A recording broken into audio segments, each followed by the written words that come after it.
All right, we're filming this a little earlier in the week because of the Thursday Halloween playoff game, round one of districts. We're back at the stadium here under the lights again. Never gets old being here at night and just appreciating the serenity of it all, especially now with the leaves changing colors. So tough game. Before we get started, you are battling a little bit of a cold here. You weren't doing good on Thursday, but you seems like you're battling back. But on the road to recovery, absolutely. Yeah. Yes, it was a long weekend though. But North Schuylkill, I mean, we were concerned with them being big, being some playmakers, and they definitely lived up to all those expectations. Not the way you wanted to end the regular season, of course. So, what are your thoughts just in general about that game? Yeah, each game takes on its own personality, and the physicality that they played with was difficult for us to handle. Size differential was extremely obvious. Mm-hmm. Offensively, we struggled to get anything going. We actually struggled assignment-wise up front a little bit. I think for the first time, we were a little rattled and panicked, and we weren't ourselves as an offensive line. Andrew was under consistent duress all night. We got zero push at the point of attack. So all things we learned from, and we discussed, and we went back and watched, and we'll be better this week. Defensively, I thought our kids did a heck of a job early on. We turned them away, gave them 3 points sometimes, had a possession where they didn't score when they were deep in the red when they took over. 136 plays, 102 yards North Schuylkill had in the first half, which our kids battled and gave us an opportunity. We had a quick turn of events in the third quarter. We got a turnover, and we took a shot, and then we gave it right back to them, which certainly hurt at that time in a 12-0 game. The big plays in the passing game that we've been able to make fairly consistently throughout the course of the season, we were not able to make the other night. And in the second half, we physically were worn out. So I think the season in general became a little worn out as of late. Sure.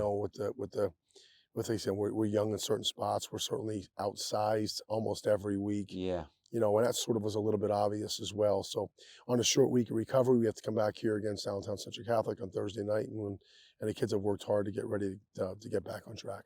And I know this is a sore subject, but the game seemed a little chippy, which is just going to happen, I think, sometimes at those games. And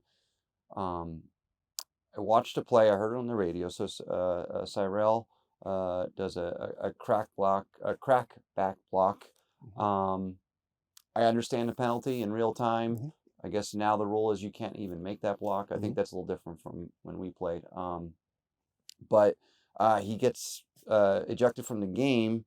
So I hate to ask, what is the status of him come Thursday? As of right now, he's not eligible. He's under a 1-game suspension. That's under appeal, and we should have more information tomorrow. Very unfortunate. Bang play. Right on the sideline where Latrell Montone caught the pass. And I'm not afraid to say the fact that it was a penalty. There's no doubt about it. By the nature of the rule, it was a blindside block, illegal blindside block. It wasn't a malicious hit downfield or 30 yards away from the play like it was described by the official as a malicious helmet-to-helmet post-whistle contact. Yeah. It was none of the above. It was a total misinterpretation of the rule. They never have thrown anyone out. I've never seen a kid thrown out of a game for a blindside hit, especially one where the ball carrier is right behind him. Yeah. So for a senior to be ineligible for his playoff game, this year is extremely disappointing to me. I don't think it was rational decision on the officials' part. I think it was made very much because of North Schuylkill's reaction from their fans and their sideline, and no one was hurt. It was a football play. Yeah, that's what it was. It was not a post whistle contact. When I'm listening to it on the radio, I'm thinking this is something different. What was after the whistle was the fact that Latrell Montone was driven into the North Schuylkill bench that officials did not see or call. Right. that was after the whistle. The contact that Cyril Curry made was not after the Yeah, and it whistle. wasn't like It he was was standing over. I mean, no, he he did literally not made the taunt. block. He had We nothing. have lots of video angles. He did not taunt. It was not a helmet-to-helmet contact. It was clearly with his upper body and hands. It was a very, very violent hit. That happens sometimes in football. It was a bang bang play. It was two really good athletes. You know, it was their best player, you know, and perhaps our best player that were going fast, and it was a violent collision, no doubt about it.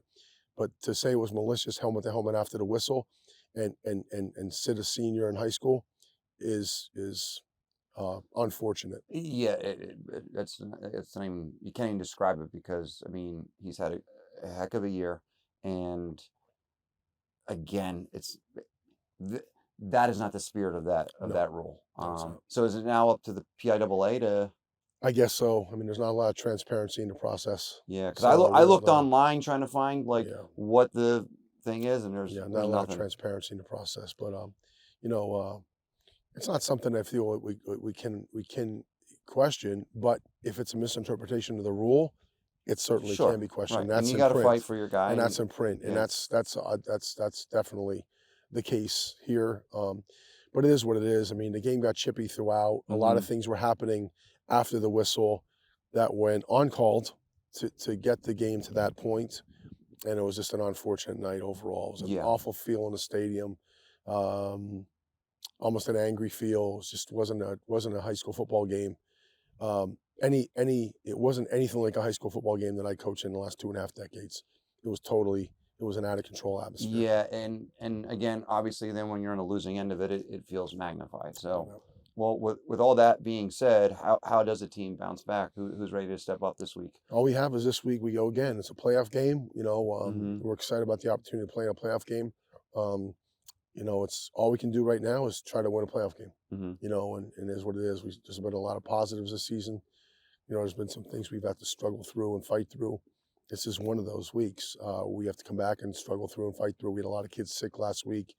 You know, we went up to North Schuylkill, you know, again, not full strength, and our kids competed, and we just were beaten soundly and clearly. But this week's an opportunity for us again to go out against an East Penn League team that's traditionally been a very good program, and play our best game of the year. And that's exactly where we're trying to focus our energy. Yeah, ACC, I believe they're 5-5, right? 4-6. 4-6, but that record is a little deceiving. They lost 2 games in the beginning of the year by 1 point. It's tough down there. So yeah, I mean, the top 5 teams in the Lehigh Valley, in the East Penn League this year are probably good enough to play at the state level. You know, there's 5 teams that could legitimately have a chance to win that championship this year. Who do you compare them to in terms of teams that we played already? To North Schuylkill, actually. Okay. You know, systematically they are very much a zone team. They're over 50% zone, zone read, zone cut, that type of stuff. They're big up front, not as big as North Schuylkill, it doesn't appear, but you never know till you see them either. Yeah. You know, I saw them in person, but at J. Bernie Crum, you're so far away. They like to run the ball. You know, they're not super explosive. They haven't produced a lot of big plays. They like to sort of grind it out, but they will get themselves into spread sets. And defensively, they're an even front. They were an odd front early in the year, and a 3 down. Now they're an even front, and they come off the edge a lot like North Schuylkill did. So very similar in terms of what we're looking at this week. Now, I haven't had success at J. Bernie Crum, but you've had, right, in the past. So you don't there's no you don't want me going with you, because I'd be anxious, because last time we were there, it was a Saturday night, and Deeriff, I believe, beat us. It was bad. Yeah. Um, It's a beautiful venue for high school football. Yeah. It really is. I coached a couple games there, playoff games and regular season games. I was at Mount Carmel. So it's a great venue. The visitors used to be on the bleacher side. Yeah. Now it's flipped. Okay. The ACC takes the home teams are taking the bleacher sides, and the visitors on the visitor side. So I've never been on that sideline for a game. But a great venue. You know, playing Thursday night, Halloween night. Yeah. Unique. Excited about the opportunity for our kids. Absolutely. Really am. So it's to be in this position, have a chance to play against, and it's for us, it's a win of a football game. Oh, absolutely. It really is. It's not like they're not they're not the best team we've seen all year. That remains to be seen how it unfolds. But it's a game that I feel like we have an opportunity to compete in. Now, let's move to happier things here. 2 weeks ago, you did the Spirit Stick. How would you rate it? It was really neat. You know, the traditions in this building, in this high school, within this program, are second to none. The pep rallies are outstanding. Mm-hmm. The cheers, the songs, the band, the energy, the pregame routine. From my classroom, I hear the band practicing every day, ninth period. You hear them in the summertime. It's sort of, Oh yeah, it's just, it's so, beautiful when they it start really going. is. It Yeah, really is. The cheerleaders do an outstanding job. Um, some of the cheers, like, like give it a yell, like, yeah. they're just some of the I did neatest. POTT the other Yeah, day. that's the one. Yeah, Yeah, they yeah, call yeah, give it. yeah, Yep, yeah. yep, yep, yep. And I think I it's give called that to give. my kid the other day. It's He's looking at it. fantastic. Yeah, It's like, so the pep rallies and the energy that's produced in this place, it really drives us to work hard. I was just thinking this driving over here tonight. It's the energy that we have a chance. Halloween parade. sure. Our kids go to that stuff. Yeah. The midget football kids, the band, the cheerleaders playing, the energy, the camaraderie in this district. We have a chance as a football program to. I said, if we can win football games here, this place would blow up. Yeah. It'd be I just thought about this a few minutes ago, and like, it's our responsibility to go down there and find a way to give it our best shot against the Absolutely. team. We Yeah. might not be 100%, we might not be full strength, we might be missing some guys, but it is what it is. It's Yeah. a chance to go and play for 48 minutes. And I'll take our kids against anyone. I really Yeah, will. that's awesome. We're not quite there yet. We talked about this. We knew we wouldn't be, but as long as we continue to get closer and we Mhm. compete, that's all I can ask for these kids this year. So I want to go out strong, and Allentown Central is the next one up. So let's give it our best shot. All right, Coach. Well, good luck and roll Tide. Thank you. Roll Tide, bud. Thank you.